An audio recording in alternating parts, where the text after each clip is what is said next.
Happy Saturday, everybody. Not too long ago, as this pandemic began, we dropped a playlist of offbeat history episodes into our feed, just as a lot of folks in the U.S., as well as other places, were really starting to face the possibility of being isolated at home for a while. And after we did that, a couple of people noted that it seemed odd that such a playlist did not include one of our most offbeat episodes, and one that I know is one of Tracy's very favorites, Butter versus Margarine. It is. And the real reason that wasn't on there is that when I pulled that list together, we were trying to stick to episodes that were more than a year old and that had not been re-released as a classic in at least a year. And I could have sworn we had done Butter versus Margarine recently. Maybe I was really thinking of peanut butter. I don't know. It was kind of a weird week and we were all just trying to get through it. So, by popular request, I too thought we had run it more recently. Here's Butter versus Margarine, which originally came out on August 1st, 2016. Welcome to Stuff You Missed in History Class, a production of iHeartRadio.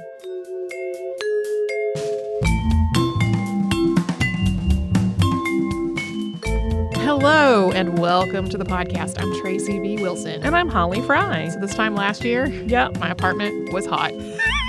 I like how while we've recorded today, because we record many things at once, the heat has come up many times. Yes, it has been a long stretch of 95 and above. Which sounds like heaven to me, right. But I know I'm a weirdo. We don't have air conditioning.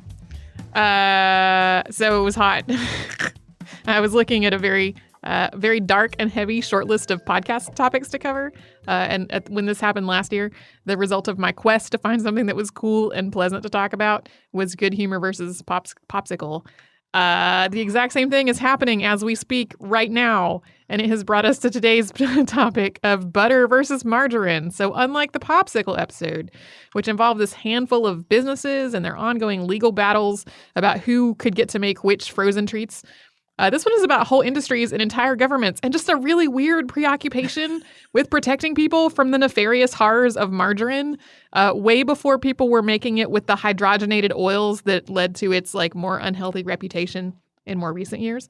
There's even bootlegging involved in this whole story. So big props to our colleagues at How Stuff Works Now for their Ridiculous History series, which is a series of articles about weird things in history. And it's home to the article that inspired today's show, which is delightfully entitled Land of Fakes, Margarine Bootlegging in Canada.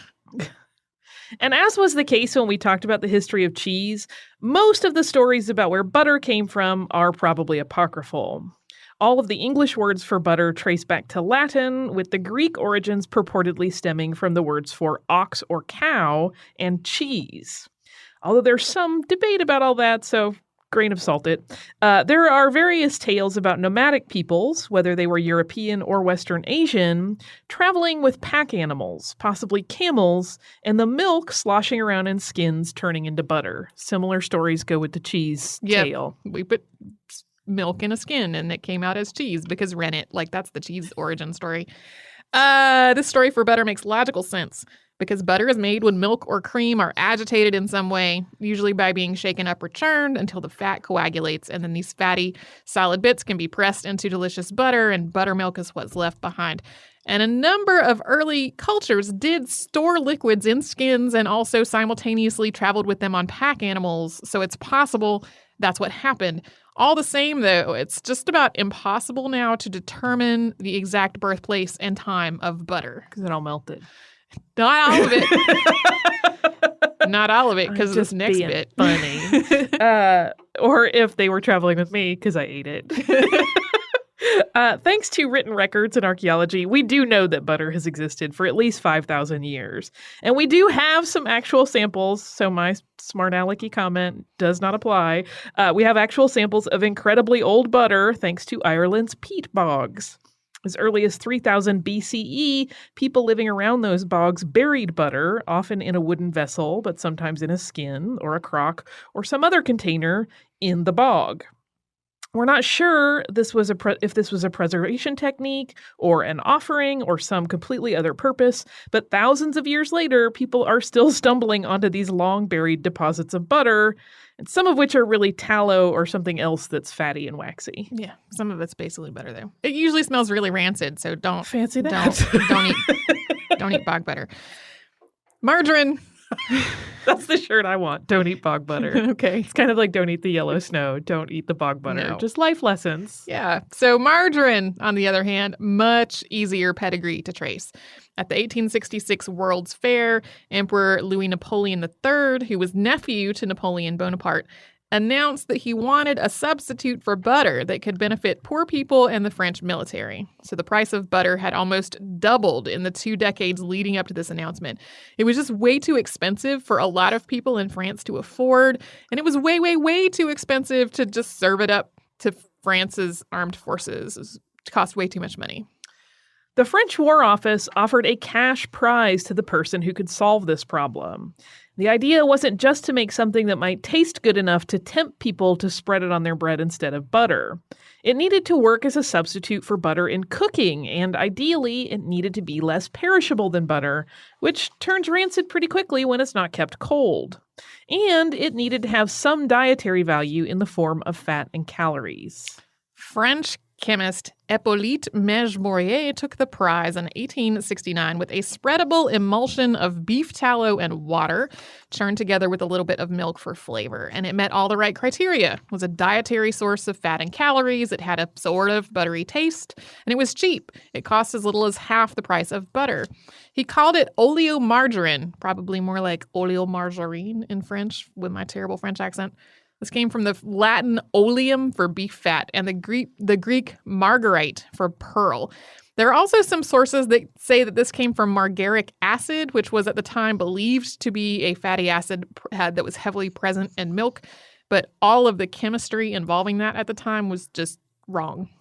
My mother, who was a very good cook, her mother was French. And, even well into the 1990s, my mom would call margarine oleo. Yeah.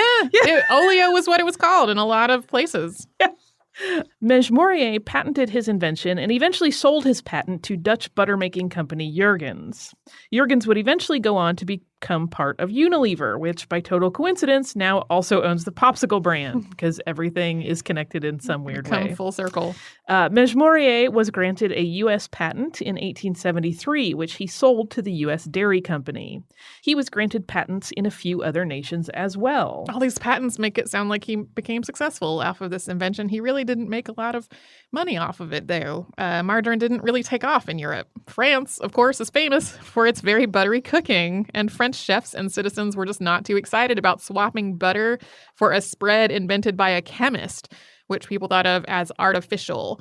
Also didn't catch on quickly in other European nations either, and most of the laws that were passed relating to it in Europe were just devoted to trying to prevent people from fraudulently selling margarine labeled as butter. By 1887, Germany, for example, had enacted a margarine law mandating very clear labeling and separate displays for margarine and butter in shops. Right on. Australia, New Zealand, Canada, and the United States all took steps to regulate margarine.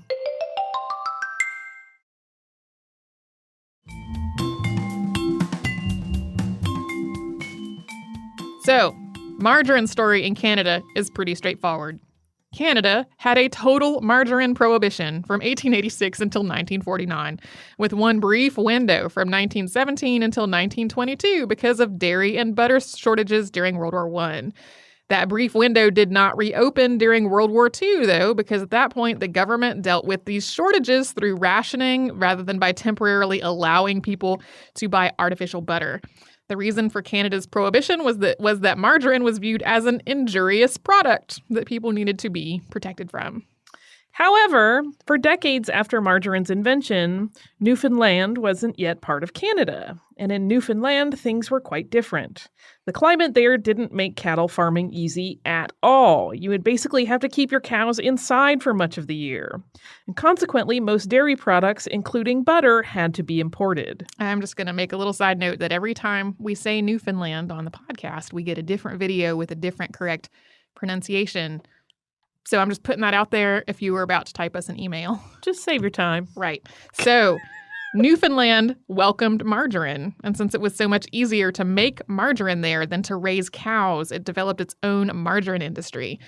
Margarine was also an important part of the diets of many Newfoundlanders, and thanks to its calorie and fat content, enriched margarine even became part of a specific government effort to combat malnutrition. People from Canada who wanted margarine during this whole Canadian prohibition would smuggle it in either from Newfoundland or from the United States. All that together means that during the union between Newfoundland and Canada in 1949, margarine became a problem. Canada's laws did not allow a product to be legal in one province and illegal in others. So even if Newfoundland had just started importing butter from the other provinces, it would be way more expensive than margarine. Plus, nobody really wanted to destroy Newfoundland's existing margarine industry. So, the 1949 British North America Act spelled out that Newfoundland could keep making margarine. Like, this is really basically the act of union between these nations to become one nation, had a part in it about margarine. Eventually, the Supreme Court of Canada ruled that margarine was no longer an injurious product and left regulation up to the provinces, which individually repealed their margarine bans and more gradually repealed laws that specified that the margarine had to be a specific color. The last of those was actually repealed in Quebec in 2008. Very recently. We're going to talk more about colors of margarine a little later. Pink and purple. No. No, but it is. All the colors. That might make it more appealing to some people. The United States did not have a flat-out nationwide margarine prohibition, but it did have an ongoing feud between the butter and margarine industries, and that feud went on for almost a century. The first margarine factory in the United States was opened by the U.S. Dairy Company in 1874. That was the year after it bought Mege-Maurier's U.S. patent. And within 10 years, there were almost 40 different American companies making margarine. The dairy industry, unsurprisingly, was not happy about this at all. The dairy industry was afraid that, number one, people were going to switch to margarine across the board. And number two, that poor people switching to margarine would put the smaller butter makers that made like a lower grade, less expensive butter out of business. Number three in the dairy industry's list of fears was that people were going to fraudulently sell margarine labeled as butter. As had been a concern in Europe. Correct. And that last fear was absolutely justified. Manufacturers were making and selling margarine in large quantities, which unscrupulous people were divvying up and repackaging and selling as butter. Just one of many, many examples, which was described in an 1877 New York Times article, quote, Christopher Strauss, grocer of number 16 2nd Avenue, was arraigned before Justice Murray in the 57th Street Police Court yesterday, charged with selling oleomargarine, representing it to be pure butter. S.A. Churchill, a former manufacturer of the artificial article and who is now employed as a detective by the Butter and Cheese Exchange, appeared as complainant. I just want to highlight the fact that there was a butter and cheese exchange that had a detective. I feel like there is a wonderful historical fiction novel to be had there. Yep. So this threat of fraud also applied to American exports of butter, which was cause for concern in the butter industry too. American butter exports and, quote, spurious compounds resembling butter were discussed in the British House of Commons on April 1st of 1881. One inspector was cited as saying 40 out of every 100 casks of butter he inspected did not contain butter. The superintendent of Manchester and Salford markets was quoted as saying, quote, I seized 13 tubs of butter at a wholesaler confectioner's bakery. It was the most filthy stuff imaginable, stunk fearfully, and was of many colors. It's likely that a lot of these claims of, quote, spurious compounds were inflated or really were butter that had just gone rancid in transit. Even so, butter fraud really was a very real problem. However, a lot of the dairy industry's other complaints about margarine and claims that they made to try to discourage people from eating margarine were, to be very candid, extremely hypocritical. Margarine was decried as inferior, made of poor quality ingredients and likely to be contaminated. Since some of margarine's ingredients were byproducts of animal slaughter, the butter industry claimed it was made of things that were really garbage and not meant for human consumption. Margarine was kind of described the way we would describe hot dogs today as being like made of scrapings. There were comparisons to margarine being no better than melting the burned out stub of your candle and then eating that. Meanwhile, margarine manufacturers were inviting inspectors and legislators and consumers to just come tour their factories anytime, unannounced, to see that they were indeed clean and that their ingredients were wholesome. However, at this time, the butter industry was just on the cusp of becoming more standardized.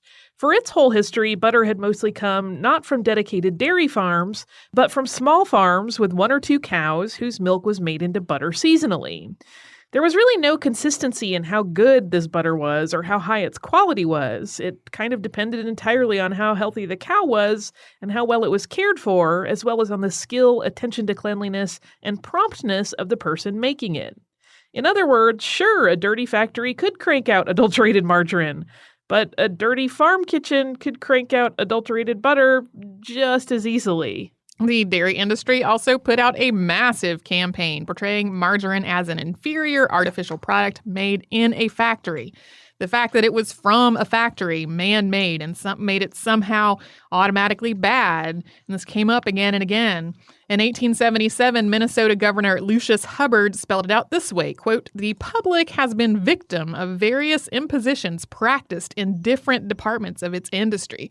But I think it will be admitted that the ingenuity of depraved human genius has culminated in the production of oleomargarine and its kindred abominations."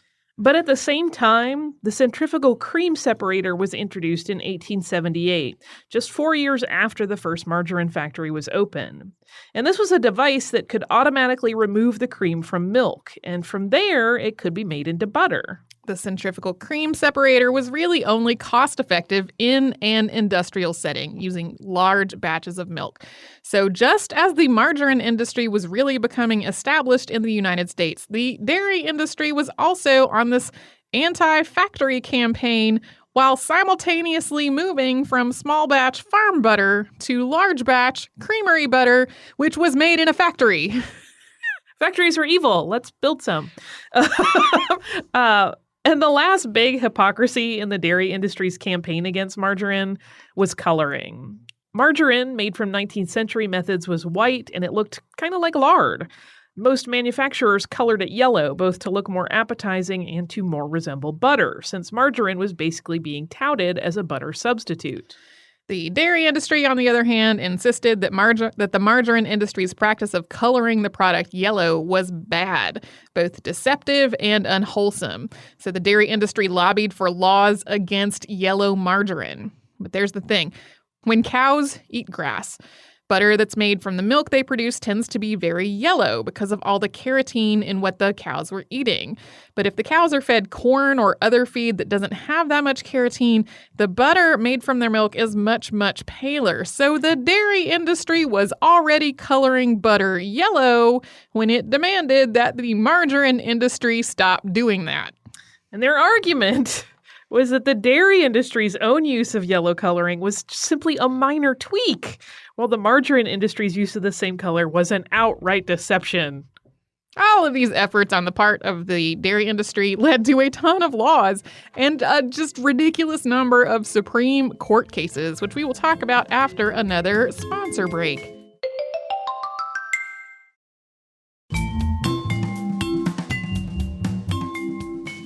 So to get back to the story of margarine, and we are now going to get into just a shocking amount of time and effort spent in the legal world with margarine. After margarine was introduced in the United States in 1874, the push to regulate it started almost immediately. The National Association for the Prevention of Adulteration of Butter was formed in 1882. That was a real thing. And by 1886, 27 states had margarine laws on their books. 20 of these states required margarine to be labeled specifically as margarine. And then Maine, Michigan, Minnesota, Pennsylvania, Wisconsin, and Ohio banned margarine outright. I can't help but think about the fact that there's a lot of dairy industry in those areas. Yeah, sure. That year, President Grover Cleveland signed the Oleomargarine Act into law. And with that, margarine manufacturers had to pay $600, wholesalers $480, and retailers $48 for the privilege of selling margarine. Yep. We're making it. Yeah, of being in the margarine pipeline. Sure.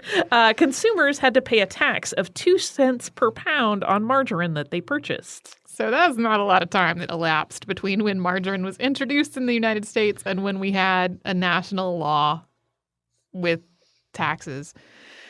Although the dairy industry, which was focused, largely in the Midwest, not just the Midwest, but the big part of the Midwest, this was hugely in favor of this law.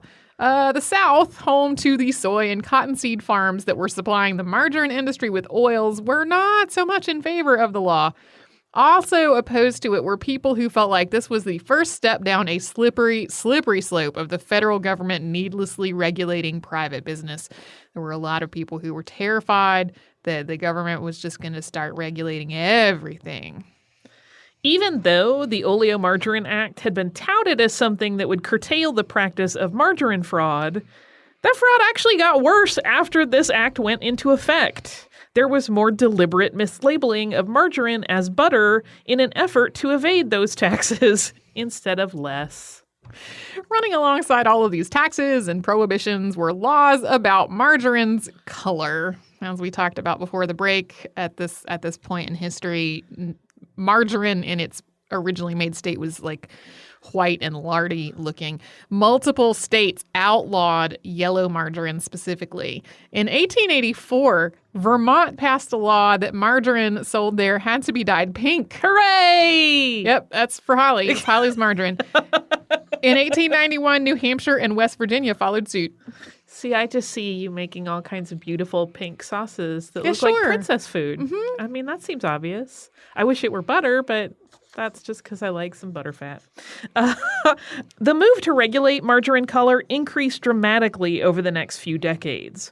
By 1902, 32 of the then 45 states had regulations about margarine color, many of them banning yellow margarine, and some of them, like Vermont had already done, mandating that it be dyed colors other than yellow. That same year, the Oleomargarine Act of 1886 was amended in what was known as the Grout Bill, named after William Wallace Grout of Vermont. This bill, so it's hard to say some of today's episode with a straight face. This bill raised the tax on colored margarine from 2 cents a pound to 10 cents a pound. Meanwhile, the tax on uncolored margarine, so that would be the white margarine, was dropped to 1/4 cent per pound. Those licensing fees that had been part of the original Oleomargarine law were also reduced dramatically for the manufacturers, distributors, and retailers who handled only uncolored margarine. And that 1902 amendment also set the regulation that any margarine being shipped from one state to another was subject to the laws of the destination state. This changed the world of margarine manufacturing dramatically. By 1914, fewer than 1,000 retailers were selling colored margarine, compared to more than 62,000 who, at least according to their records, were only selling uncolored margarine. There's a lot of at least in that, at least according. There was still a lot of margarine fraud happening. However, enforcement on all of this was extremely difficult, since the colored here related only to the artificial color that was being added when the product was made. Manufacturers started getting around that law by selling white margarine with this little capsule of yellow food dye that could be worked through the product, and then eventually selling margarine in these kneadable bags to make that step a lot easier. So you would break the little capsule with it in the sealed up bag, and then you would mash it all through the bag until it was all yellow. This sort of surprises me, and here is why. Uh-huh. So you would think that the reason they were coloring it yellow in the first place was to make it more saleable, like it was more appealing than something that just looked like a slab of lard. Mm-hmm. But if you're then selling the thing that looks the way that they were concerned would not be appealing with a DIY yellow, like you still know that it's that. I think then maybe did it bump up because it became a fun kitchen craft? Well, a lot of it was because it just does not look very yummy to spread lard on your toast. Yeah. A lot of it had to do with like the visual presentation once it actually got to your dinner table level. or whatever. I gotcha. That makes sense. It does not. The idea of slathering something that looks like Crisco on my toast sounds pretty gross to me. Yeah, I bet some people would be into it. But then, in 1909, hydrogenation was discovered. And hydrogenating a natural yellow oil retained a lot more of that yellow color than previous methods for making margarine. In 1931, the federal government applied the 10 cents a pound tax to naturally yellow margarine made with hydrogenated oils, and in 1933, federal law defined, quote, colored margarine as anything containing, quote, more than 1.6 degrees of yellow on the Love Bond tentometer. That's a great band name, too. It is a great Love band Bond name. tentometer. I'd go see them. All of these prohibitions and taxes and regulations wound up leading to multiple Supreme Court cases. So in addition to Congress spending lots of time and energy, passing laws about how many degrees of yellow made colored margarine, the Supreme Court was in on this action too, just as some examples. And I'm serious. These are just examples. There are lots more than these examples. Powell versus Pennsylvania in 1888 questioned police power to enforce a law that said no one could have margarine under 14th Amendment equal protection grounds. The 14th Amendment, just to be clear, like the 14th Amendment is the amendment people have been talking about like whether children with disabilities have the right to be educated in the same classroom as children who were not disabled, or whether like Brown versus Board, that was a 14th Amendment case. The court unanimously ruled that the 14th Amendment's equal protection clause did not apply to buying margarine. What? What? Yeah, it's a ridiculous, I love this. ridiculous use of the 14th Amendment. Yeah. Schallenberger versus Pennsylvania in 1898 dealt with Rhode Island's attempt to export margarine to Pennsylvania where it was banned. The Supreme Court did not uphold this import ban, saying that a state couldn't ban the import of a normal federally taxed product. Yeah, I don't think this would have flown if there had not been a federal tax at that point. But the fact it was like, okay, you can't have it at the state level banning a product that is taxed at the federal level was like how the Supreme Court approached this. Collins versus New Hampshire, also in 1898, dealt with the New Hampshire law that required all margarine sold in the state to be pink, including margarine imported from out of state. This one was also found to be unconstitutional, with the decision including, quote, where the state has not the power to absolutely prohibit the sale of an article of commerce like oleomargarine in its pure state. It has no power to provide that such article shall be colored, or rather discolored, by adding a foreign substance to it. I think we should bring back the pink margarine law, but that's just me. Plumlee versus Massachusetts was in 1894, and it related to the Massachusetts ban on yellow margarine, which the court upheld as constitutional because it was not a wholesale ban on margarine, just on yellow margarine. These are just examples. There were a whole bunch of other Supreme Court cases about margarine as well, and about taxes on it, and about the licensing fees and the colors and interstate commerce. Like I read an article that was about barriers to interstate commerce, and it was sort of listing off all of these societal things that create barriers in interstate commerce where states' laws are incompatible with like shipping products across the state lines. And margarine was listed as a barrier to interstate commerce. These federal laws about margarine crimes also were not just an idle threat. At least 4 men served time in Leavenworth Federal Penitentiary for margarine infractions. At least one of them more than once, including evading the margarine tax and selling fake margarine. I have to think if somebody asks what you're in for and you say margarine fraud, you're not going to really have much like toughness cred. No. I'm thinking. No. Margarine fraud. So all of this anti-margarine fervor in the United States started to shift during both of the world wars, when dairy was needed for the war effort, and also during the Great Depression, when margarine's cheapness was a really big selling point.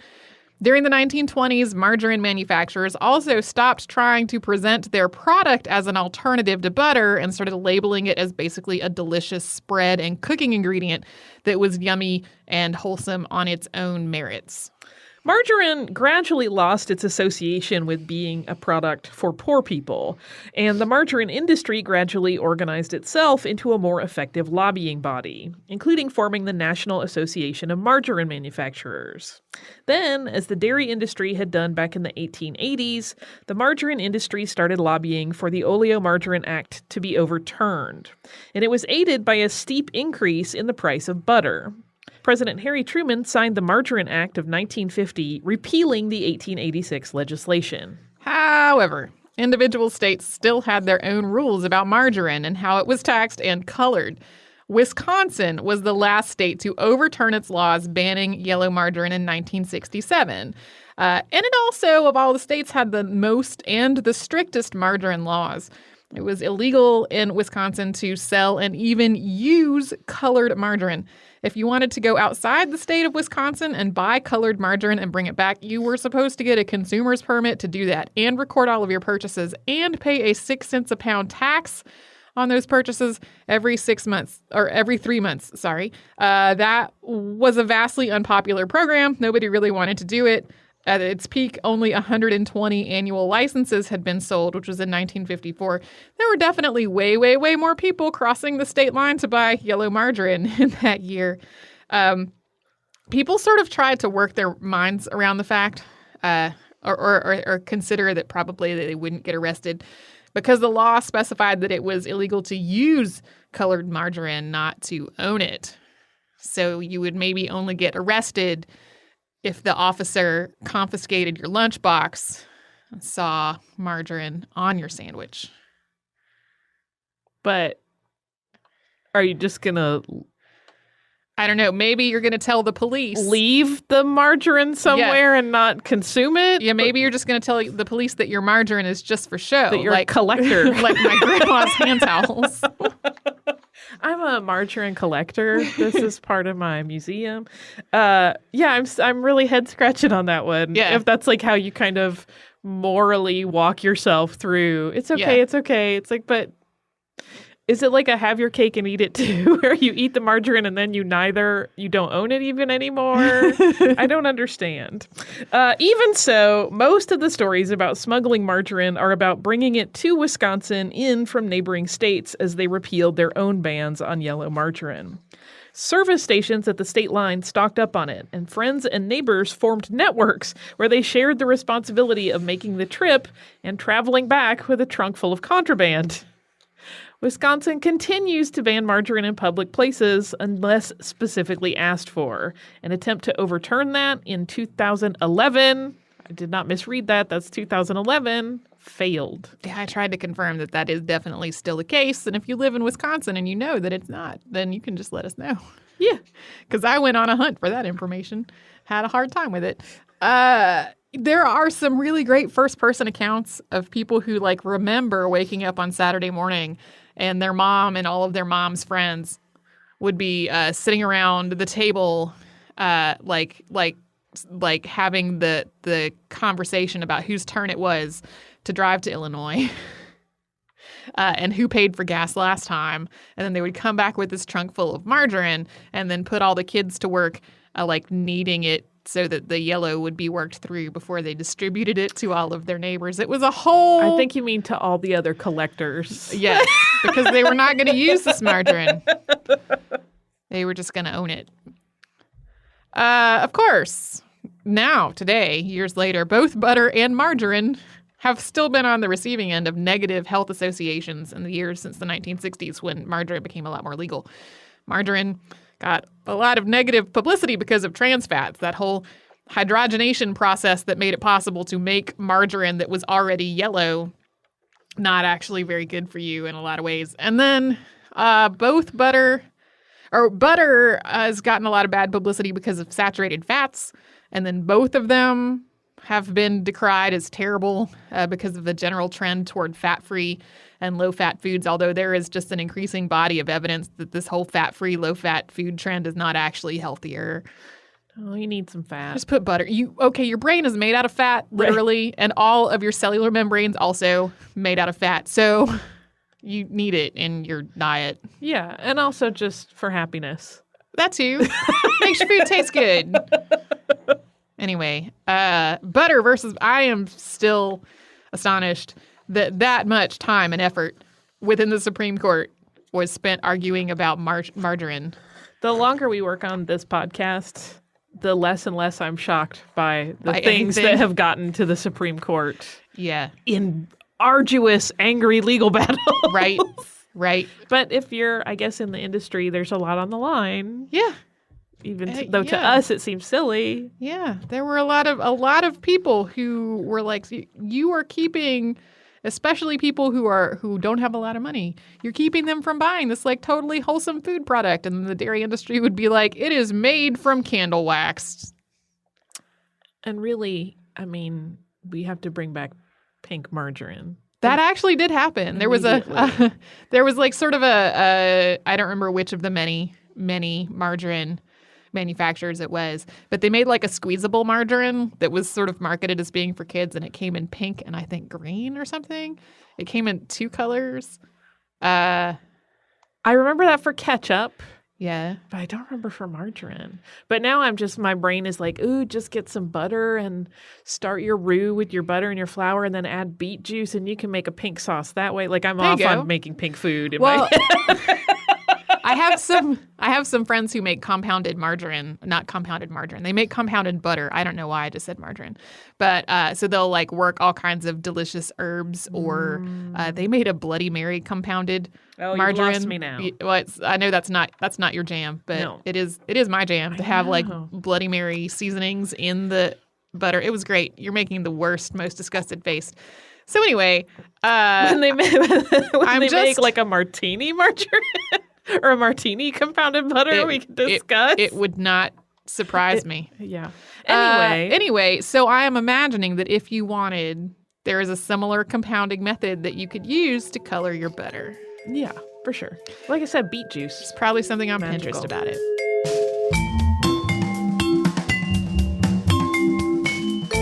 Thank you so much for joining us today for this Saturday Classic. If you have heard any kind of email address or maybe a Facebook URL during the course of the episode, that might be obsolete. It might be doubly obsolete because we have changed our email address again. You can now reach us at historypodcast@iHeartRadio.com, and we're all over social media at Missed in History. And you can subscribe to our show on Apple Podcasts, Google Podcasts, the iHeartRadio app, and wherever else you listen to podcasts. Stuff You Missed in History Class is a production of iHeartRadio. For more podcasts from iHeartRadio, visit the iHeartRadio app, Apple Podcasts, or wherever you listen to your favorite shows.